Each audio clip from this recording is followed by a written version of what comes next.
గౌతమ బుద్ధుడికి 40 సంవత్సరాలు ఆయన సేవకుడిగా ఆయన పట్టడుకి ఆయనకి అన్ని జపరీలు చేసి చివరికి ఈ నా ఒళ్ళులోనే ఆయన శరీరాన్ని వదిలాడు ఆఖరి శ్వాస తీసుకుని.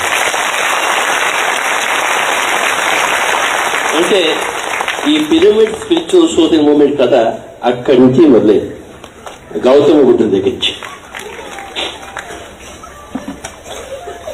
ఇక్కడ ఉన్న వాళ్ళు చాలా మంది నాతో పాటు అక్కడ ఉన్నారు.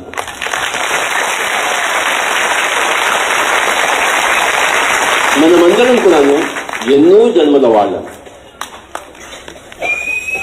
ఎంతో మందికి తల్లిగా ఉండి, ఎంతో మందికి తండ్రిగా ఉండి, ఎంతో మందికి కొడుకుగా పుట్టి, ఎంతో మంది కూతురుగా పుట్టి, ఎంతో మందికి భర్తగా ఉండి, ఎంతో మందికి భార్యగా ఉండి, ఎన్నో జన్మలు తీసుకుని ఇక్కడ ఉన్న ప్రతి ఒక్కరు